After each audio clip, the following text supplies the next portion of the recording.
Le secret de Maître Cornille. Francette Mamaille, un vieux joueur de fifre qui vient de temps en temps faire la veillée chez moi, en buvant du vin cuit, m'a raconté l'autre soir un petit drame de village dont mon moulin a été témoin il y a quelques 20 ans.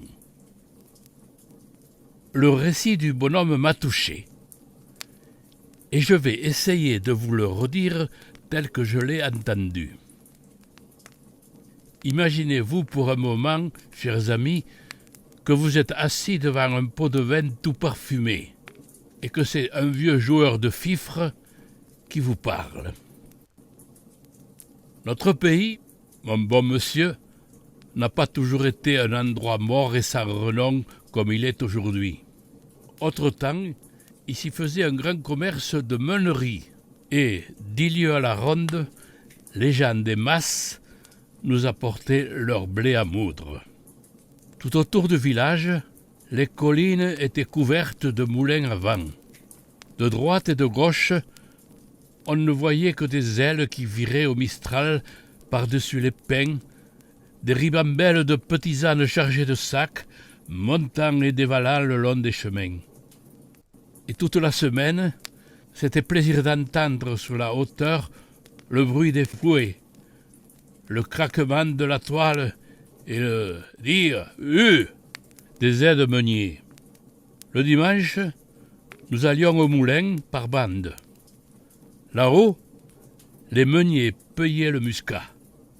Les meunières étaient belles comme des reines, avec leurs fichus de dentelle et leurs croix d'or. Moi, j'apportais mon fifre, et jusqu'à la nuit noire, on dansait des farandoles. Ces moulins-là, voyez-vous, faisaient la joie et la richesse de notre pays. Malheureusement, des Français de Paris eurent l'idée d'établir une minoterie à vapeur sur la route de Tarascon. Tout beau, tout nouveau. Les gens prirent l'habitude d'envoyer leur blé aux minotiers, et les pauvres moulins à vent restèrent sans ouvrage. Pendant quelque temps, ils essayèrent de lutter, mais la vapeur fut la plus forte, et l'un après l'autre pécaillèrent. Ils furent tous obligés de fermer. On ne vit plus venir les petits ânes. Les belles meunières vendirent leurs croix d'or.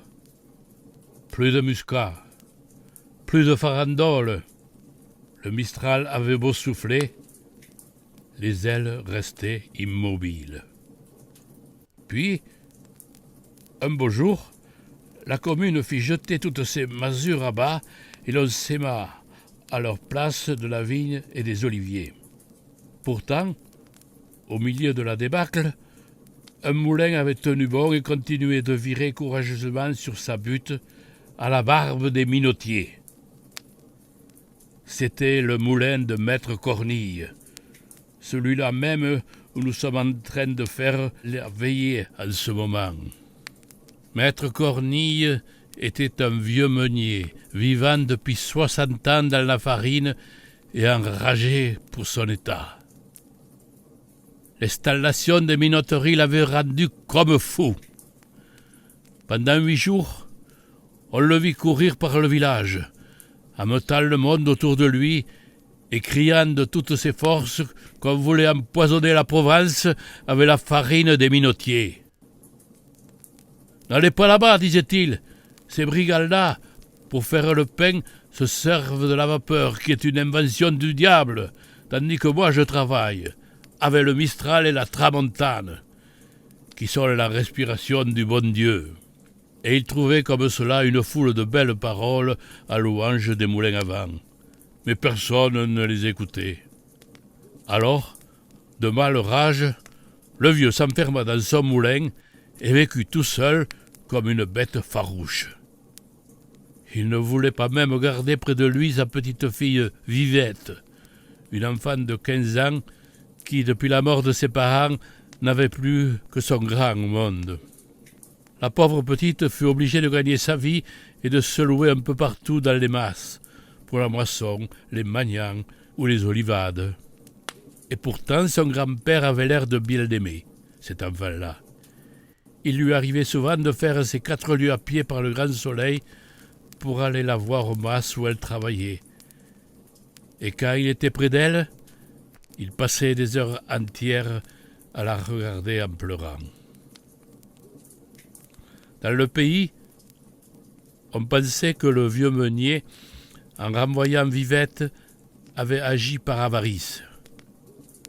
Et cela ne lui faisait pas honneur de laisser sa petite fille ainsi traîner d'une ferme à l'autre, exposée aux brutalités des bails et à toutes les misères des jeunesses en condition. On trouvait très mal aussi qu'un homme du renom de Maître Cornille, qui jusque-là s'était respecté, s'en alla maintenant par les rues comme un vieux bohémien, pieds nus, le bonnet troué, la taillole en lambeaux.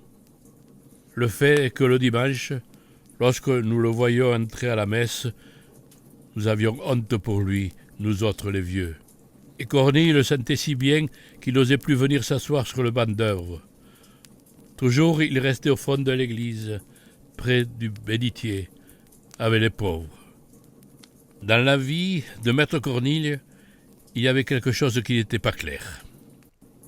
Depuis longtemps, personne au village ne lui portait plus de blé. Et pourtant, les ailes de son moulin allaient toujours leur train comme devant. Le soir, on rencontrait par les chemins le vieux meunier poussant devant lui son âne chargé de gros sacs de farine. « Bonne vêpre, Maître Cornille !» lui criaient les paysans.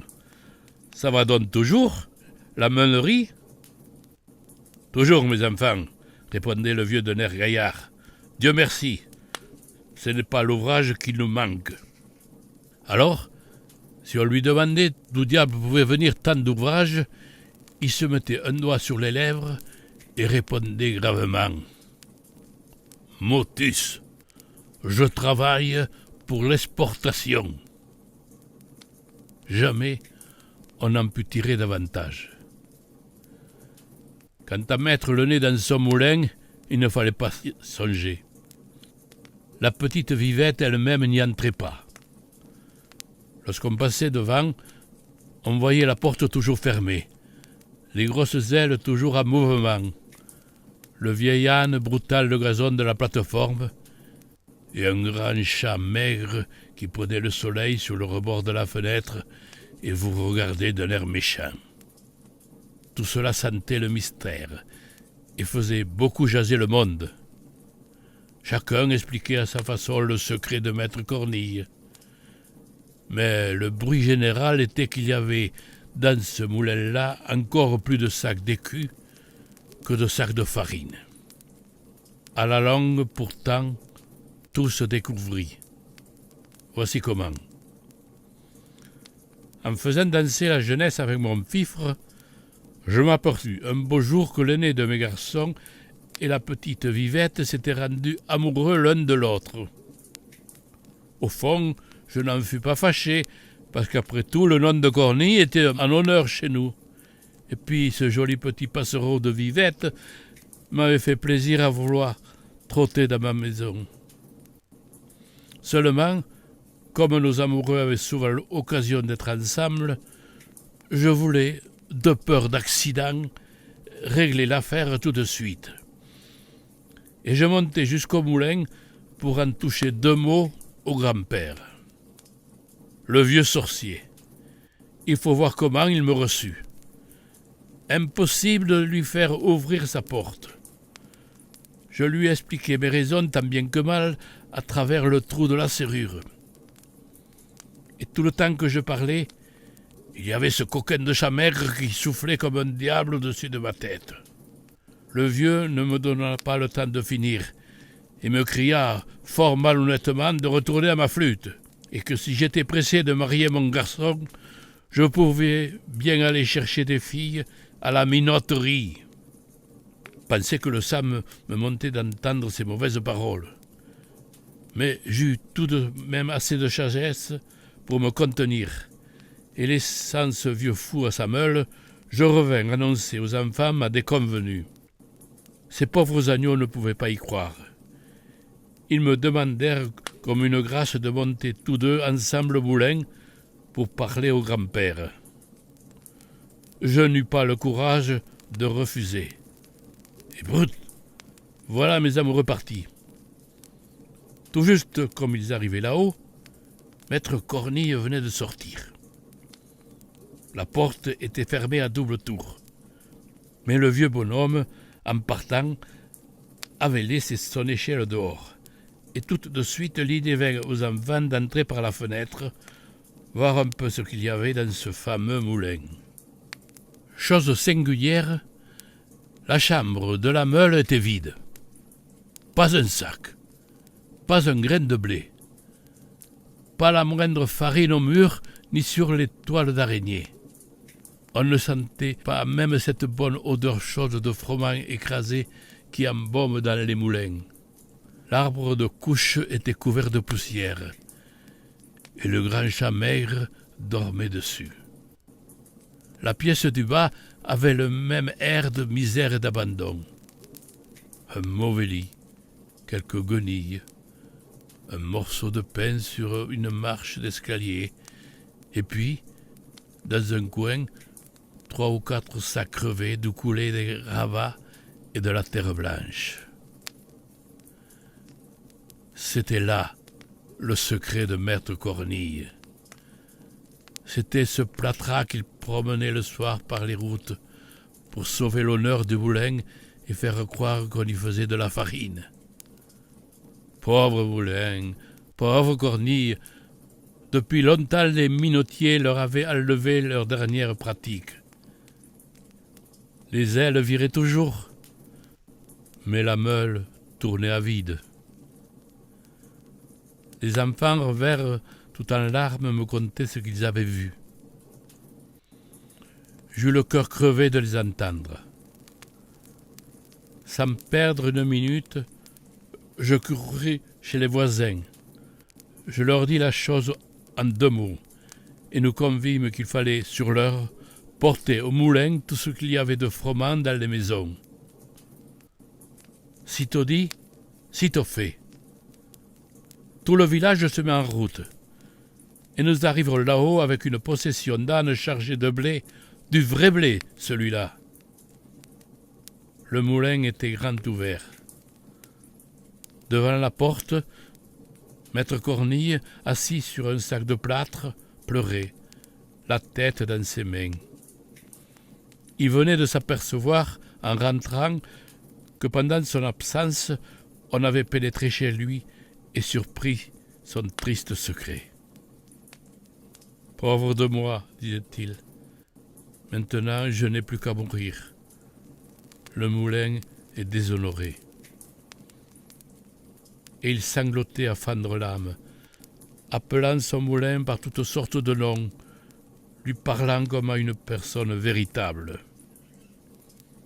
À ce moment, les ânes arrivent sur la plateforme, et nous nous mettons tous à crier bien fort comme au beau temps des meuniers. « Ohé, du moulin! Ohé, maître Cornille !» Et voilà les sacs qui s'entassent devant la porte et le beau grain roux qui se répand par terre de tous côtés. Maître Cornille ouvre de grands yeux. Il avait pris du blé dans le creux de sa vieille main et disait, riant et pleurant à la fois, « Du blé! Seigneur Dieu, du bon blé! Laissez-moi que je le regarde. » Puis, se tournant vers nous, « Ah, je savais bien que vous me reviendriez. Tous ces minotiers sont des voleurs. » Nous voulions l'emporter en triomphe au village. « Non, non, mes enfants, il faut avant tout que j'aille donner à manger à mon moulin. Pensez donc, il y a si longtemps qu'il ne s'est rien mis sous la dent. » Et nous avions tous des larmes dans les yeux de voir le pauvre vieux se démener de droite et de gauche, éventrant les sacs, surveillant la meuble, tandis que le grain s'écrasait et que la fine poussière de froment s'envolait au plafond. C'est une justice à nous rendre. À partir de ce jour-là, jamais nous ne laissâmes le vieux meunier manquer d'ouvrage. Puis, un matin, maître Cornille mourut, et les ailes de notre dernier moulin cessèrent de virer pour toujours cette fois.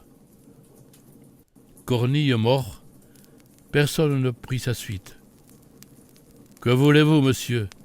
Tout a une fin en ce monde, et il faut croire que le temps des moulins à vent était passé comme celui des coches sur le Rhône, des parlements et des jaquettes à grandes fleurs.